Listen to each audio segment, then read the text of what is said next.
Welcome. I'm Glenn Anderson with the Olympia Fellowship of Reconciliation. This TV series explores a variety of issues that relate to peace, social justice, and nonviolent social change. This month, we'll talk about the recent visits to our community from Nazis who want to come here and recruit followers for them. We'll devote most of this hour to our community's bold and unified responses to this outside threat. Our community is upholding our values, and we're taking positive actions. We have three guests who can share information and their insights, and I'm happy to welcome them to this program. We have Kathy Baros Friedt, who has been active with Unity in the Community, and that's the local organization that's been most actively organizing a wide range of local activities to uphold our community's values and protect us from Nazis. Kathy also is the chair of the Washington State Human Rights Commission, and she's served our community in a lot of additional ways. So it's good to have you here, Kathy. Thank you. Good to be here. Rabbi Seth Goldstein is the rabbi at Temple Beth Hatfiloh, and that's our community's largest Jewish congregation. Although he's been here just for a few years, he really has endeared himself to the synagogue and also to the larger community. He shares a warm and inclusive sense and strong values and just a great wit. It's good to have you here, Rabbi. Thank you. It's good to be here. Matt Grant is the principal at Olympia High School. He distinguishes himself as somebody who really understands high school students and genuinely likes them. He believes that young people have a lot of potential to do great things, and Matt has helped his students in a whole lot of ways. It's good to have you here, Matt. Thank you. So it's a great set of people, and we'll tackle some heavy subject. In mid-January, a group of about 8 Nazis came to Olympia for a very brief rally, and a few came back at the very beginning of April. Both times they met massive opposition from the community, and they don't seem to have made many friends here. Kathy, could you tell us what they're doing and what they're trying to achieve? Well, they're in town looking to recruit. The age that they are seeking to recruit are Caucasian young men, preferably at ages 14 to 17, 18, 19, so young men. Mm-hmm. And they've come to Olympia just seeing if it's an opportunity to bring others into their cause. And these are folks who are coming here from out of town. They're all from out of town. Yeah, they are from Washington State, but they're from out of town. Yeah. And they're recruiting elsewhere as well as Olympia? Well, they've certainly in other states. The National Socialist Movement certainly is the fastest growing entity, neo-Nazi group in the United States, so they do recruit elsewhere as well. Okay. And we, of course, wonder, like, why Olympia? Why would they come here? Yeah. So who are they? You mentioned the National Socialist Movement. What is that? Seth, why don't you answer that one? National Socialist Movement seems to be a more recent incarnation of neo-Nazi groups that we've seen every so often or around. They profess pure hatred, I think, is what along the lines of what you would think about a neo-Nazi group. The claiming white genocide at the hands of Jews and immigrants and African Americans, and so they're expressing that they are being victimized by these groups that they're targeting. That's based in their literature. That's the claim. That's the claim, and they express that in extreme ways, expressing real extreme hatred, anti-Semitism, racism, homophobia. When I've looked at their website, I've been surprised to see how just like wildly inaccurate and not just inflammatory, but just really factually inaccurate their stuff is, and badly spelled and so forth. How are they? And it makes you wonder: are these folks somebody to be taken seriously, or what? Well, I think any group that comes to town like this in an organized way is definitely to be taken seriously. When you mention how they come across on the website, I mean, that is one of the elements of this particular group. Is they're very flashy, they're very boisterous, they're very bold, and they're all it's all about provocation. They're trying to get a rise out of somebody because they have the right for free speech, and as long as what they're saying, despite how ugly it is, it's their right, but they're hoping it provokes other people into reacting. That's what they're trying to accomplish. Yeah, I would agree. I think that it's very important that we take them seriously. I think I work with youth all the time, and it's really important that we teach students to have compassion and care and to stand up. I think nowadays you see protest movements that are filled with a few generations behind the teens, and you don't see a lot of teenagers there, and it's really important for us to see any act of hate that is responded to with leadership in our community. So it's, no matter how small, it's still very important for at least our youth to know that our leaders aren't going to take any type of intolerance. Okay, and so we do need to have some response. It doesn't work to just ignore them and hope they'll go away. Yeah, when Matt mentions how small they are, it is not a measure of whether the community should respond or not, given the numbers of them. I think it would be a mistake to say, well, unless they're going to be several hundred or several thousand, they shouldn't be taken seriously. I think a very small group of 20 or 40 or 60 or 80 can say some pretty mean and hateful things that our children that are in town can hear, that members of those target groups respond to. So I think it's not the number of people that are there, it's what comes out of their mouth that's important to respond to. Yeah, if that goes unanswered, well, then that's beginning. I mean, that's the beginning, is to get, once that's in the air, in the culture, in the community, then it could grow, it could fester, and we need to be proactive and squash that message. I think it is a debate, it is a concern. Do we just ignore them? Will they go away? And they want the attention, as you mentioned, as was mentioned here. They're provocateurs. They want the attention. They crave it, and in some ways we give it to them, but we need to give it to them in an appropriate way, in a responsive way that champions our values and isn't just against them. Yeah, because the in-your-face, direct, violent kind of thing just feeds into what, like you were saying. And it's really encouraging to see what all three of you have been doing in upholding human rights and upholding values while saying no to that. Because we're saying no to their hatred, and we're saying yes to the values that we share as a civilized place. Later on in the program, we'll talk about how this really is everybody's issue, and we can't just say, well, these three folks will take care of it for us. But both of you two had mentioned when we were preparing for the program that this really is everybody's issue. So is there anything else we want to say on that? Well, I think the reason the Unity in the Community has particularly stepped forward now is that we recognize that there are individuals who perhaps read the paper at home during the earlier months that you mentioned, that the smaller group of Nazis were in town, and were bothered by it, but wondered whether they should get involved. We're not the kind of folks that would normally come and stand in a rally or protest in a way, but still in their gut felt this was not right. How do they participate? And so what we hope is that we have given the community lots of opportunities to be able to let their own courage be shown and let their own peaceful, compassionate nature be shown, and yet still stand behind rejection of this kind of hate. So, community. Yeah, and we'll talk about many of those different kinds of activities during the program, which is good. Yeah, I think that coming from the Jewish community is one of the targeted communities, as it were. I mean, a lot of their literature and rhetoric professes anti-Semitism. I think looking out and seeing that if it was only us responding, that would be very isolating. And as we know that anti-Semitism isn't just an issue for Jews, it's an issue for everybody, just as racism isn't an issue just for African Americans, it's an issue for everybody. Sexism, it's for men and women. And we need to uphold those community values. I think if the NSM looked in and saw in response to them that it was only the Jews responding, or if it was only the African Americans responding, then they would see that this is a community that they're possibly welcoming, because it's just the targeted communities that are responding, and it needs to be a unified front. Right, and that way you can carve out and victimize a small group while everybody else stands by. It makes me think of that quotation from Martin Niemöller, who lived in Germany when the Nazis were running Germany back more than 60 years ago, and he was a Lutheran pastor, and he wrote, in Germany, first came for the communists, and I didn't speak up because I wasn't a communist. Then they came for the Jews, and I didn't speak up because I wasn't a Jew.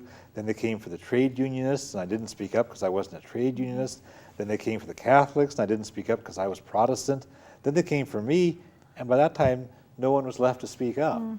So that's exactly, what I think what these community activities are doing now. Kind of on that note, if I may, because I'm also Hispanic, this pattern and cycle of victimization shifts a bit over time. And so the groups that are being victimized, gays and lesbians, are more so now. The immigration issues kind of brings all that in. And so I think we just need to be aware to the patterns of victimization. Okay. Let's talk, you mentioned unity in the community. Let's mention what that is. Can you describe it a little bit, and then we'll go a little further. It's a coalition of a large number of organizations and faith communities and governments and service organizations and individual members who, even though their own perspectives and approaches may have varied widely, did come together around a strategy and agenda to have a more positive, counterbalancing response to the Nazis coming to town. And I'm part of that too, Indeed. and as we all have been in various ways, it's encouraging to go to those meetings and find there are people there that I don't already know. Sometimes you go to a meeting and you go, oh, I know all these folks. We've been working together on years.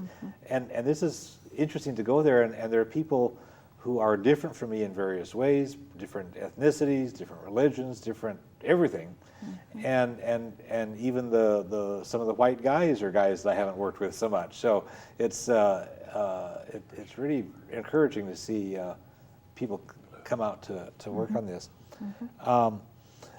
One of the things that you mentioned before the program was that how people can work on this in different ways that suit themselves. Can you mention that? The range of activities that Unity in the Community has been encouraging has gone from expanding the use of dialogue circles so that people can have conversations in ways they haven't, use of Not in Our Town, that perhaps the rabbi can talk about that film, and maybe we can shift to that, because that really kind of started every starting to talk about that. Yeah, we'll catch that in just a moment. Okay. Yeah, that's next. I'll happy to talk more if you want. No. There's also the names ad, which the Olympian has graciously agreed to print 3 to 6 names ad. And what that is an endorsement by organizations and individuals, which we have thousands of, under the statement of we're a community that stands united against hate groups that would try to divide us. So that posters, all kinds of activities and events that we're trying to get accomplished. Okay, and I want to put in a plug for the website before we go on to the description of the film. Unity in the Community is at the website www.olympiaunityinthecommunity.org. So we got to make sure we get the Olympia part of their name in there. It's www.olympiaunityinthecommunity.org, and they'll have information about the various activities. And I hope a little later to come back to the rally on the July 2nd, which is the counter rally. So I'll maybe come back to that later. Which will have occurred by the time people see this, but I don't have that specifically in the list of questions, but we'll come back to it. So tell us about this really interesting 28-minute documentary called Not in Our Town. It's a short film, but a very powerful film that we at the congregation have joined with Unity Community in working with the various groups, and I echo your observations, and we've been very empowered, and it's been wonderful for us to work in that setting as well. This is something we're hoping to bring to the table as part of the larger conversation, which is this film that was produced, and it covers the events that occurred in Billings, Montana over a decade ago, in which when neo-Nazi activity came to that community. And it is very powerful in that it demonstrates the broad community response that occurred to that. That it wasn't, again, it wasn't just the victimized groups, but it was the entire community. It was the police. It was the newspaper. It was the trade unions. It was all of the communities banding together to demonstrate not in our town, that this type of activity will not be welcome. And one of the powerful messages that came across, and this was somewhat, at least in Billings, had a Jewish twist to it. One of the major occurrences of the hate crimes was a brick that was thrown through the window of a Jewish household. It happened during Hanukkah. And there was a menorah in the window, or picture menorah. And in the the menorah window. is the candelabra with religious significance. It's a symbol. Right, the symbol. It's a 8-branch or 9-branched candelabra that we use during the holiday of Hanukkah, and the irony is that it's a holiday that celebrates freedom, and especially religious freedom. And here was a demonstration of intolerance against it. And this raised hackles, and what ultimately happened in Billings was to express this not in our town, is that everybody in the community put a menorah in their window. Yeah. And, or a picture of one, or a picture, and part of this is, as Kathy mentioned, the newspaper. The newspaper in Billings printed a menorah and encouraged, and a full-page ad, encouraged people to cut it out and put it in their windows, and everybody did. And I think that demonstrated not in our town. And we're using that film as a means of generating ideas for our community and generating conversations and seeing this could happen here, this is happening here, and how could we respond in an appropriate way, in a non-confrontational way, but in a way that gets the message that these are the real values of our community, and we're going to demonstrate that publicly. And so we're hoping to work through Unity, and Unity, independent of that, developed its own poster. I can show you a copy of the poster because I have one with me. We have a large and really attractive poster on nice glossy paper, and we have these available through Unity in the Community. And the hope is that the hope is that every business will have that in their windows, cars will have it in their windows. It'd be just anybody visible. where the public can see it. So this becomes our menorah. Yeah. Just like in Billings, when the newspaper published the image of a menorah, and then everybody could post that. This is our way of expressing solidarity for everybody who's being targeted. Right. Putting these in Because our store windows. The NSM is using those tactics as well. They're using symbols, inflammatory symbols, to spread around, to raise hackles and to cause provocation. One of the things that they did, aside from the rallies that you mentioned, was leafleting. And they leafleted around town, dropping hate literature with symbols on it that was meant to make people uncomfortable. So we're hoping to do the same thing by putting our symbols out there to make it uncomfortable for the NSM to be here. And we're all in solidarity. This is the same image. This is a sticker that you can peel off and put it on the back window of your car or some other very visible location in a sticker format. And so we really want to get these out there as well, and persist with this as long as the need exists. So, so we think of these as our menorah, as a way for everybody to be in solidarity, not only with Jews who are being targeted, but with immigrants and gays and lesbians and African Americans and anybody who's being picked on. Matt, you have an angle with the Not in Our Town thing with the students. Tell us about what you did on May 24. Well, on May 24th, because we had the good fortune of the city helping us sponsor an event at the Washington Center, we had a Not in Our Town showing with a real youth focus. And I worked with students from Avanti, Capital, and Olympia High School, and gained some supervision from some people throughout the community, Unity in the community. We put on a forum. Actually, I can't say we, it was students. It was entirely students that started and finished the program. They moderated, and it was mainly student-focused throughout the whole hour. There were 325 students there. I thought it was very exciting. The one thing I found over the years is that we as adults regularly put in obstacles for students who they might feel helpless sometimes to have a voice.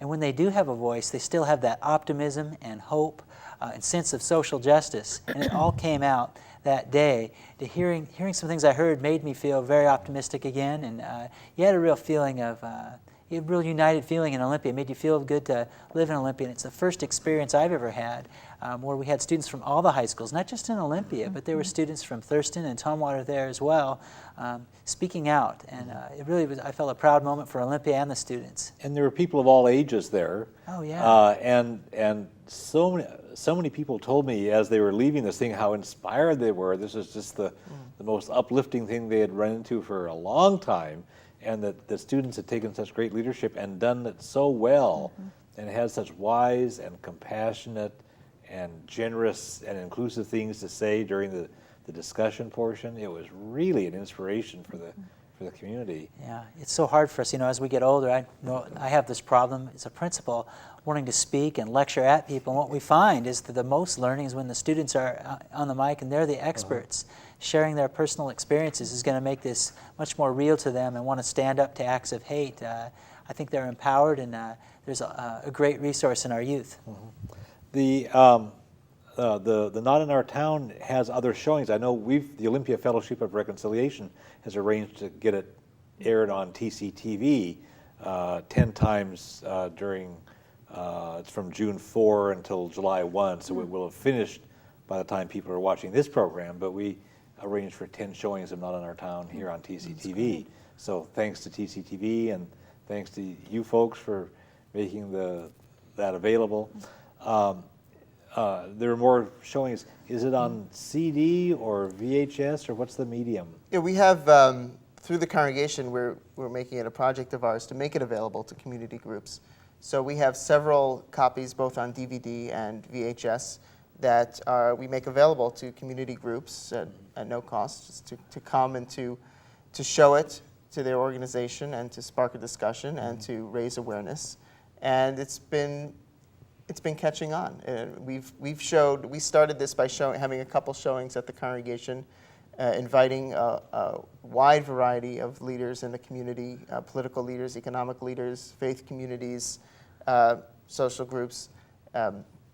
It ran the spectrum, and we had a few of those, and showed the film, had discussions, education leaders as well, and then made that available for people to bring to their own group. So it's been going, the community youth services, Kiwanis clubs, various school districts, Evergreen. I know several churches, several Christian churches have shown it, and so that's a great way of solidarity and interfaith cooperation. Yeah, most definitely. Lend that around among the faith communities as widely as possible, Yeah, preferably. Yeah, so we're hoping to continue that project and continue to make it available to community groups who wish to borrow it. And it's a 28-minute thing, so it would work well for like an adult study hour on a, Right. some congregations have an adult study hour between services or something, and you can show this and have a discussion and move on with the rest of the worship service. And in fact, the working group, which is the producer of this film, makes available study guides. Oh, great. They have purposely put this out there as an educational tool as well, so we have copies of those for loan. Okay. When we were preparing for the program, Matt, you mentioned, again, thinking about the youth, you mentioned that the schools have some problems and some challenges related to diversity, but they also have some opportunities for making progress. And I wonder if we could talk about both those. If we could talk for a moment about some of the problems and challenges related to diversity at either the high school level or the K through 12. Well, I think sometimes we always hear about bullying. That's a real popular thing, and that certainly is a problem in harassment.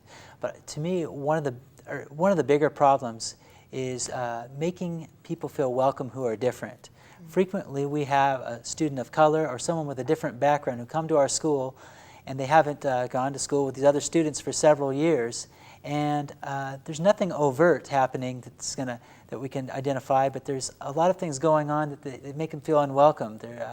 Because they're different, people are having a little trouble approaching them or feel uncomfortable, and our job is to educate and to really reach out and bring these students in. And I've seen us lose a few students, and I can't think of anything that bothers me more than we lose a student because I felt like they felt unwelcome.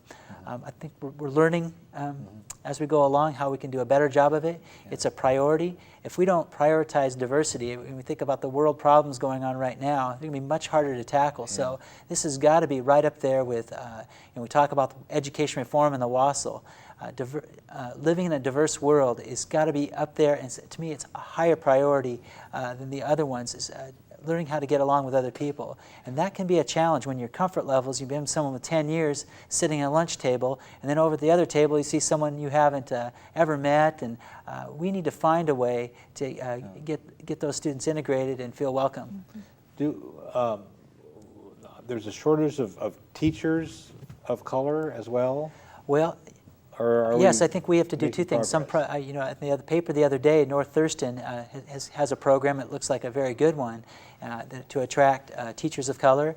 And over the years, it's been a struggle for us in Olympia. And we've just started a task force at the district. And I know that many people believe this is one of our greatest areas we need to target, and we need to recruit and go out there and reach out and find some quality teachers of color. They are out there. We just have to make sure to go find them and to develop some of those programs to get them there, because it's essential for our students. And when you hear some of our students talk of color, you can definitely understand why, the whole welcoming, why they might feel more welcome if there's someone who can identify with a background. And to me, it's pivotal for our improvement in our schools. So it would seem like it might also be a good idea if we know people who are figuring out what to do for a career, get some good folks into teaching. We need to encourage and find get them to the right programs, give them the papers, but I think just calling them in, say, you'd make a great teacher, or just identifying those leaders is going to be critical. You mentioned on the phone when we were preparing for the show that there are some real, some potential for schools and for students. And there are some things that have actually been accomplished that I think a lot of folks don't know about. Can you tell us what some of those accomplishments are in the last few years? Well, I can start by talking about our school a little bit. I always like to brag about our school, but several years ago we That's took Olympia High. Yeah, Olympia High. About 6 years ago, I went with a group of about 25 students to a film. It was called An Evening Against Hate. It was in Seattle. And it was a little ignorant, and it was a train the teacher session, but I had all these students, and they let us in. And we watched the film, and it was very powerful, about Matthew Shepard and a bunch of other hate crimes. Well, our students said, we want to do one of those too. And they had An Evening Against Hate. It was very powerful. And those students said, we don't want to let this go. We had another group called the Institute for Community Leadership come in and put a workshop and really empower students to have a voice, to speak their mind. And we started a group called STAND, Students Together Advocating Nonviolence and Diversity. And since that time, that group has dealt with lots of social justice issues. They've reached out, been much more involved with the community. I know that other schools have done the same. You hear from Timberline all the time. We had a diversity summit in the fall, and I just saw Timberline obviously has done a great deal in this area.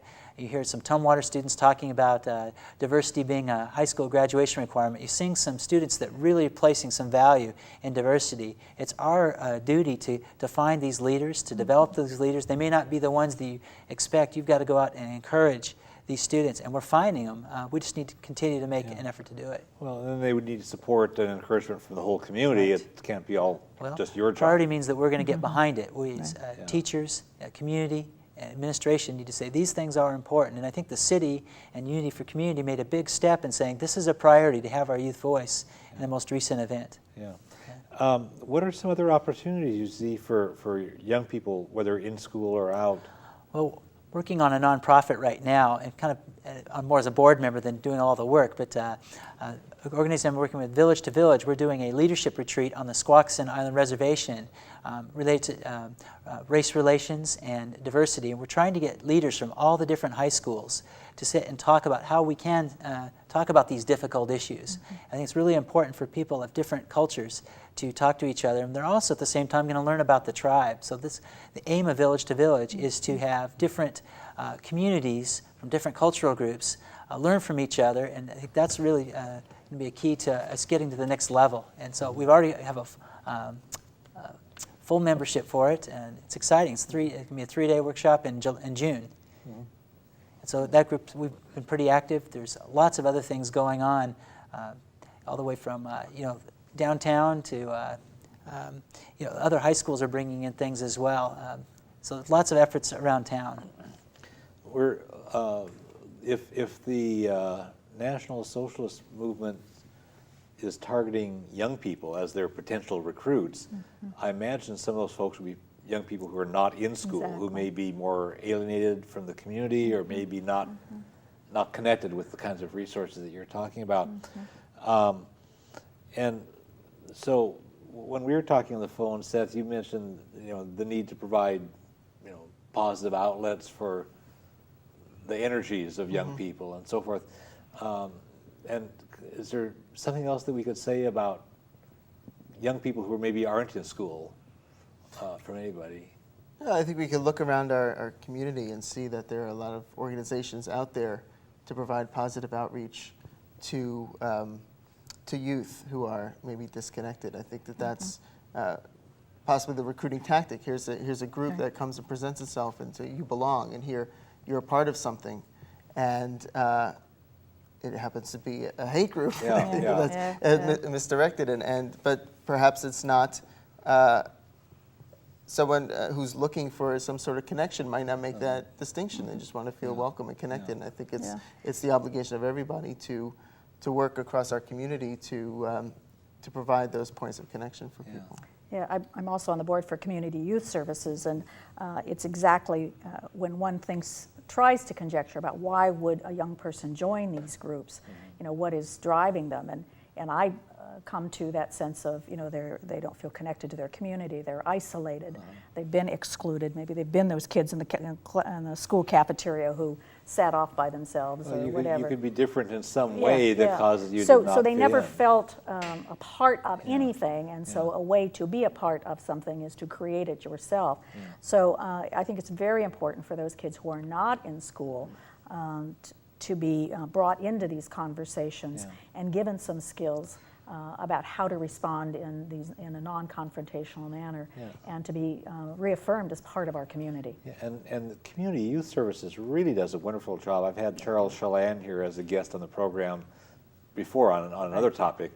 And I know Rosie's Place is a part of Community Youth Services that connects with kids. They just do some wonderful stuff, and they really deserve support. Right. So having organizations and programs and people who talk to kids, who listen to kids and are framing their programs around that kind of youth approach, youth development model, it's important for those entities to be in town so that these youth don't feel disaffected, don't feel like they need to join one of these hate groups in order to be part of something. And there could be people watching this program now who know of young people. It could be a relative, a nephew or a niece or somebody, or it could be a kid down the street that you know or something.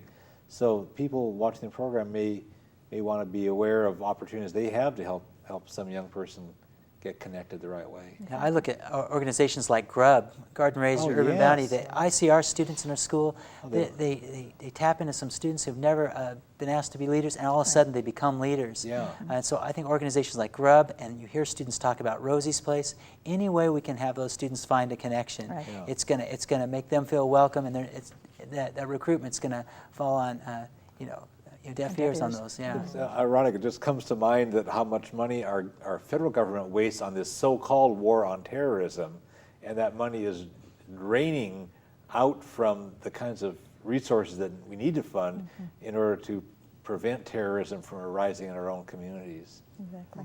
So all those programs really deserve support. Kathy, you mentioned the Olympian ad. Tell us just a bit more about that. And those probably will have appeared by the time people are watching the program. Right. But tell us some more about that. Okay. The names ad, and that's an opportunity for individuals, whoever they are in the community, to put their name to a statement that says, these folks are not welcome in this town. Despite all of our differences, we stand united against them. So the names ad is a way for individuals and organizations to affirm and to endorse that. So it would look like those things that political candidates run during the election season. Right. All of these people support so-and-so for public office, and this is all of us folks who have our names there support. We anticipate there'll be thousands of names. We've just started. It's mid-June now when we're speaking, but a huge momentum already, and anticipate there'll be thousands of names added to that. And organizations, labor unions, chambers of commerce, all 3 city jurisdictions, the county. Absolutely. Yeah, and nonprofit organizations, the Olympia Fellowship of Reconciliation, Dispute unanimously Resolution decided Center, to Services, do that. absolutely. Yeah, and the Olympian was they deserve credit for being really generous in printing that without charging us an arm and a leg, because otherwise that's extremely expensive. The publisher, John Wynne Miller, had some similar experiences in his one of the prior positions he had had in another state, and he understands the nature of the branding. In order to have an impression in the community, you have to see that item more than one time. So if our brand is this poster, as our version of the menorah of Not in Our Town, people need to see it more than once. And so a one-time names ad, even though it might have several thousand names, isn't enough. They have to see it crop up time and time again. So he was extremely supportive on that strategy. Yeah, we give the Olympian a pretty hard time because some of their coverage of news is woefully inadequate in the judgment of a lot of people. But they really came through on this one with generosity to print those. They did, and we ads. hope by now they will have done a fairly substantive article about unity and community and all the broad efforts, because you started the program talking about the range and diversity of organizations involved, and we think that's quite unique, and we hope that's captured. Yeah, I want to mention something else that is another dimension of this that also will have occurred by the time people watch the show. There's so many things happening, you have to just like jump on and ride these things while they're hot and then plan something else and keep it rolling. But there's this old saying that says, if life gives you lemons, make lemonade. And so what we're doing is we're using the occasion, as we've been talking about here, where there's this threat of Nazi visits and Nazi organizing here, to turn that into lemonade by raising money for nonprofit organizations that will include community youth services, the NAACP, the National Association for the Advancement of Colored People, which is an African-American organization, the Northwest Immigrant Rights Center, which serves immigrants and does really great work, Stonewall Youth, which helps young people who are gay or lesbian or bisexual or questioning or transsexual, and we also will be supporting the Temple of Beth Hatfiloh, which does wonderful work in the community with a real spirit of social justice and cooperation, and we want to affirm that. So what we're doing is, through the Lemonade Project, when the Nazis have announced that they're going to have a rally on the state capitol steps on July 3rd, we're having people pledge so much, whatever amount they want us to pledge, for the duration of however long that lasts. So you could pledge, say, $20 an hour, and if the thing lasts an hour and 15 minutes, that would be $25 would be your pledge. It will last for a full 2 hours, and that's $40. And so you can pledge, people can pledge whatever they want, and then the money will be collected, or people can just donate a flat amount, and then we'll divide it 5 ways among those 5 really worthy organizations, and so the Nazis will be inadvertently raising money for nonprofit organizations and wonderful, worthy causes that serve the kinds of people that they dislike. Their very presence will generate money to help. So the longer they do their rally, the more we help human rights. That's right. And so that's the lemonade. We like it. So we don't want them here too long, but no, not a long time. And you can just pledge a flat amount in case they camp overnight. That's right. And people can also set an upper limit on it. But the interesting thing is that it turns their rally against them, because the longer their rally lasts, the more money we raise for organizations that serve that they would be opposed people. To normally, yeah, so that's, I think, a really, really cool thing to do. It is. I also want to express appreciation for First Christian Church at 7th and Franklin downtown. It's a congregation that has very generously been making their space available for a lot of good community activities, including Unity in the Community meetings, and even have continued to do that even after the Nazis have been sharply critical of that church. And have had a presence there. And they've come out there to meetings. And the church, I was at a meeting in the church when the congregation really said, we have compassion, we have our principles, and we're not going to be intimidated. And it's, nice church folks, most of whom are older, as is the case in a lot of churches. But it was just great to see these people with their their faith and their honesty and their compassion and their determination to stand up for their values no matter what. Right. So really cool. great. So hooray for First Absolutely. Christian Church. Absolutely. Are there some other thoughts about how to understand what's going on from the neo-Nazis? What's prodding them to do these kinds of things, or other insights into the community angle? I look at it again, it's something that I spoke about earlier about voice, and if we don't give students a voice, there's a lot of angry people out there, and the more we listen as a community and adults to our youth, the better chance we're going to prevent these kind of things. So the more we can actively listen and question and give students an opportunity to talk and to understand where they're coming from, to show that we care, it makes a big difference. The number one thing I see in education research isn't a typical lesson plan of any kind. It's relationships. If there are strong relationships in a student's life, outside and inside school, then the likelihood of them being involved in something like that is almost nil. Right. And so we need to find ways to listen, to develop those relationships. I know it sounds a little touchy-feely, but all the research points to the fact that the relationships will show better performance, better learning. Yeah. So that's where I think we need to head and focus in on. In this kind of a setting, I keep thinking about this old song that the Doors sang back in the, I don't know, late 60s, I guess. They had this song that says, "People are strange when you're a stranger," and I don't remember the whole rest of the lyrics, but the idea from the song is, if you feel like you're a stranger, if you feel like you don't belong, then you're going to project onto other people that there's something weird about everybody else, or there's something strange about everybody else, and it's that alienation thing that we talked about, and so relationships are a solution, and having people feel included,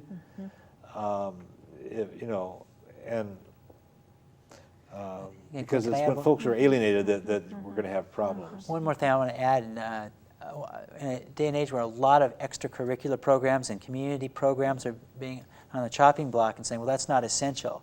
It is essential. Any way to find a student to get connected to their community or find something with a sense of belongingness is critical. And the more those are cut, the more alienated some of our youth are going to be. So I'm a real proponent of these programs. In like Rosie's Place, you hear it all the time, how good they are. Well, and then students whose lifeline is the arts.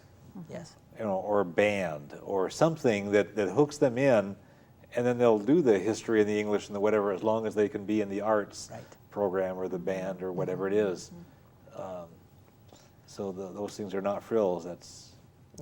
I think that if there's a silver lining to any of this, it's that Lemonade project that you mentioned, Glenn, almost writ large. I mean, not just the fundraiser for the specific time that they're here, but we're turning it against the NSM and the neo-Nazis by what's happening in response to them. I think that through seeing that there's an opportunity here to educate, to reach out to youth in a way that we've sort of known, but it provides new impetus to do so, to build these relationships among the community groups and the individuals within those groups, to express what are our real values here in Olympia and the surrounding, in Thurston County and the surrounding communities.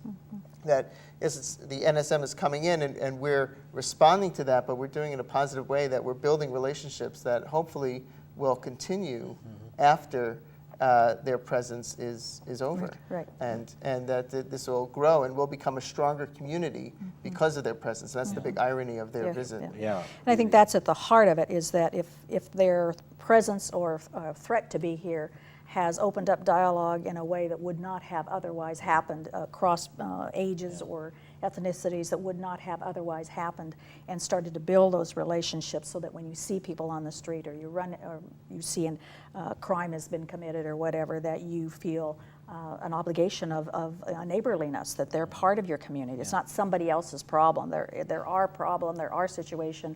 We need to be part of the solution.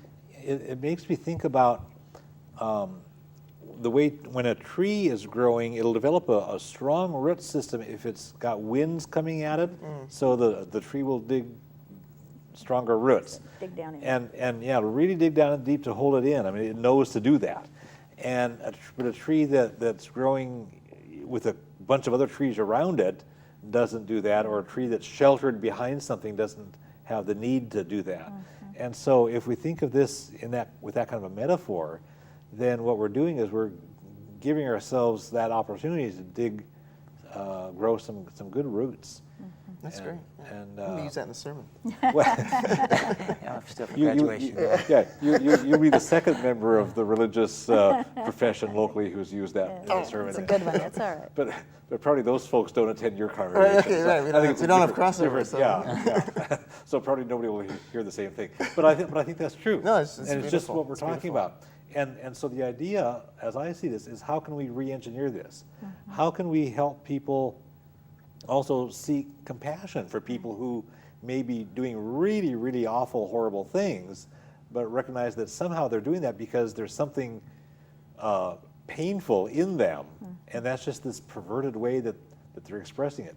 There's some unmet needs, there's some irrational fear that gets churned around and expressed in this awful way, and I know people who are praying for their mental health recovery, for example, and that they can be lifted from whatever burden of fear and hatred. And whatever. Well, we don't know for sure, but one can sense that there's some deeply embedded rejection or something that's gone on. Something's going on, and there's this quotation from Henry Wadsworth Longfellow, a poet from this country from way back. He says, "If we could read the secret history of our enemies," and he puts enemies in quotes, "we should find in each person's life sorrow and suffering enough to disarm all hostility." So there's sort of an angle of compassion in there, and that's it's just another dimension to all the things we're talking about when we work these different dynamics. Let's talk about some of our community values, and we really have. Even little kids have a sense of what's fair. A little kid knows you need to take turns, you need to share. If somebody's being mean or unfair, little kids know it. Yeah, you hurt somebody. Even little kids know that. And our community needs to be aware of these values and recover these. Can I put in there? My daughter goes to Lincoln, and there's a real sense of social justice. You walk in that community, you walk in that school community, you feel immediately a value for diversity and kind of awareness for social justice. And we were watching the other day the news. My daughter's watching the McLaughlin group saying, and she sees something on English being the national language, and my daughter said, "That's wrong." Yeah, right. And she talked because she had been learning Spanish, and she immediately saw something in it. And I thought, wow, a school like Lincoln is able to instill that in my daughter at 6 years old. So the students do have that natural sense, and if it's enhanced, I think we can keep these students growing further in that area. Yeah. All of you, when we were preparing for the program and I was talking on the phone with each of you, all of you had things along these lines about how our community, different sectors are coming together, as we've been saying, and that in various ways that makes us stronger. And there are just different dimensions. Seth, you mentioned that you represented unity in the community at a meeting of the county commissioners recently, and they passed a resolution. What was that?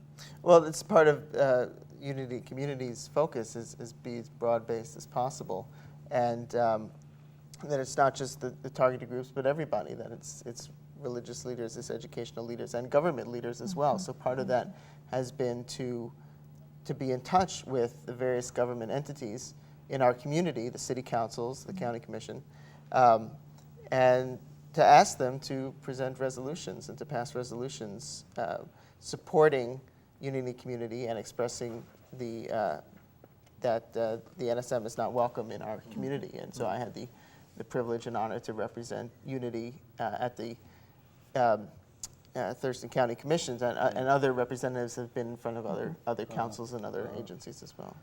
I would imagine that's going to continue as long as that need exists and just kind of deepen and persist. I can imagine some people saying, and we addressed this a little bit earlier in the show, I want to revisit this and expand on it a bit, but I can imagine some people saying, well, it doesn't pertain to me, I'm not one of the groups that's being targeted, it's for something for those other folks to deal with. You had several things that you told me before the show that were, I thought were good, just based on the experience historically of the Jewish communities, real compassion for social justice, real commitment and values for. Well, I think that's true. I think it comes from a part of our own teachings within our own tradition, but I think the Jewish experience, the American Jewish experience, has taught us that we've benefited greatly from the values that we hold in this country, that the values of religious liberty and equality and tolerance, and that it hasn't always been an easy ride for Jews in this country as well. Yeah. And that because of that experience, we've seen the necessity of championing civil rights. I think I tripped over that word when I spoke before earlier. I should have chosen a different one. I can't think of it, but of professing civil rights and the need to fight for it, because based on that experience, because as Kathy mentioned earlier, we don't know that the cycles of oppression that different people are going to be targeted at different times, and it's important for all of us to speak up on behalf of everybody. Yeah, there's really a strong history in, say, the African American civil rights movement, with a lot of solidarity with Jews and the labor movement and all kinds of advances in social justice issues, and I'm sure it goes way back. The prophets have strong messages for social justice. Yeah, no, I think it's deeply embedded in both our religious teachings, but also in our cultural and historic experiences, which is why even here, when we're coming to confront the NSM in our community, it's not just coming from the fact of being a Jewish community and being a targeted community, but because of recognizing the different targets that are out there, and that this is a message of hatred, of general hatred, that's not welcome, that we find offensive because of that commitment to civil rights and social justice. Yeah, it would be good if other communities, not limited to religious communities, but other communities of whatever sort, could find what is it in our tradition and our heritage that helps us identify with people who maybe aren't like us. I mean, in this country, it's a nation of immigrants. Right. So almost all of us come from immigrant stock at some point back.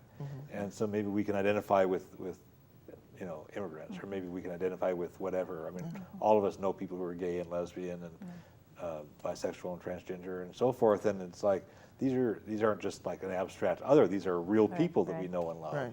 That's getting to the relationships that Matt's talking about, and that's at the root of everything. And once we build those relationships, we see that these are people we're dealing with, not just notions or ideas, and that's what will lead us to see that what the NSM is professing is not welcome here. It's pure hatred, and that's not what our true community values are. To answer your question about the organizations and where they come from and why they're involved, to speak on behalf of the State Human Rights Commission, because obviously when you're talking about the civil rights, that is the legal authorized role of the Washington State Human Rights Commission since 1949, one of the first states to have laws protecting individuals against discrimination. So our agency, our role is certainly to be involved in things like this, because we are about those prevention of discrimination and social justice, and not just in the enforcement side, because we have that, but in the education aspect as well. To create a culture that recognizes exactly. and appreciates. Yeah. Well, I like the poster and the sticker that we talked about, and the program title here that we're using that affirms diversity and equality. Right. So it's okay to be different, and everybody has equal value.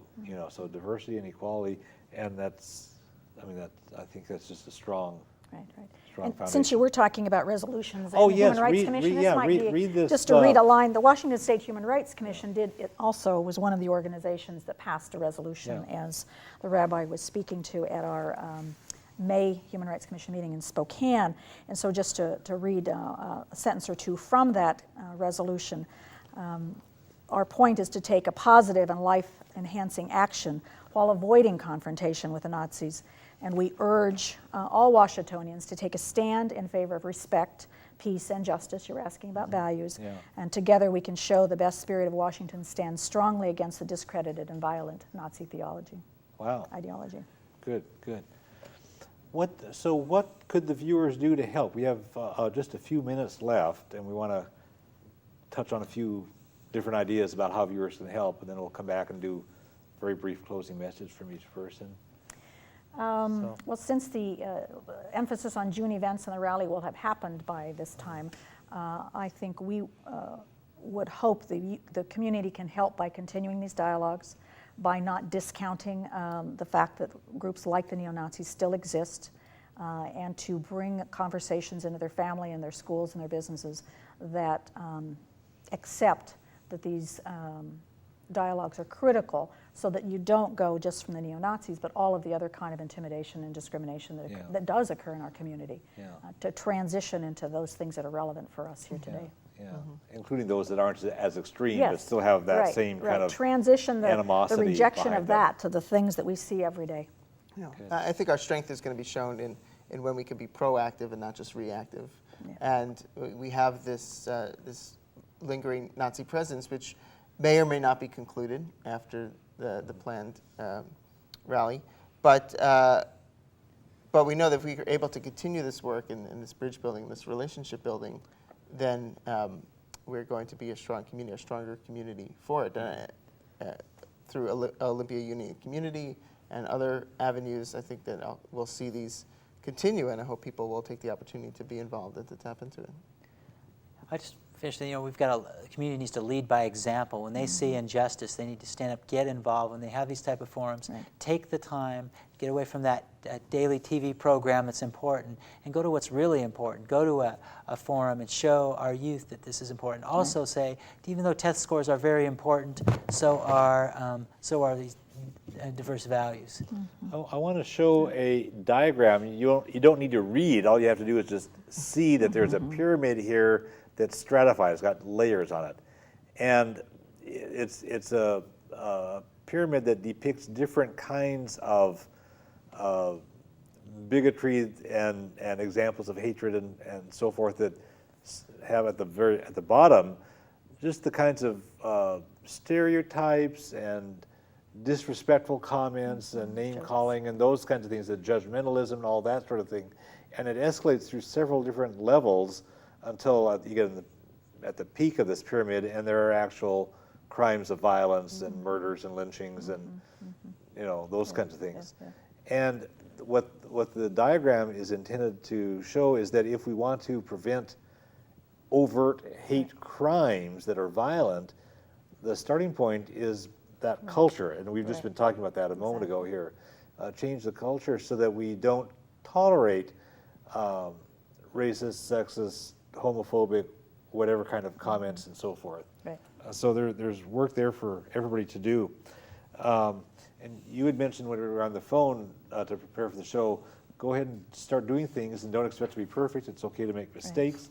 Can we close with just like a sentence, like one or two sentences maximum from each of us, and then we'll wrap this up. I would say that my involvement in Unity in the community has reaffirmed how proud I am of the Thurston County area, the breadth of the people that have stepped forward and expressed their resistance to this kind of hate group and willingness to stand up. Great. I'm proud of them. Thanks. As a member of a community that sees itself targeted by this group, I can reiterate that and say that I'm proud of the community response, proud to be a part of it, and I just see our community being stronger and growing because of it. Yeah, good. Briefly? And I'm optimistic. I've met so many great community leaders through this experience of unity in the community, and just realized how many great people are in all the school districts and throughout our community. It's been a great experience to work with them. Great. Well, thanks to all three of our guests. Thanks to the viewers for watching. For information, see the website for olympiaunityinthecommunity.org for information about a variety of issues related to peace and social justice and nonviolence.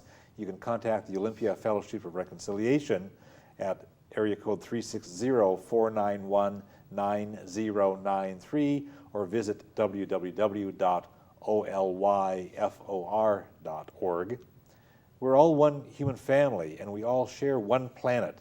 We can create a better world, but we all have to work at it. And the world needs your help. Thanks.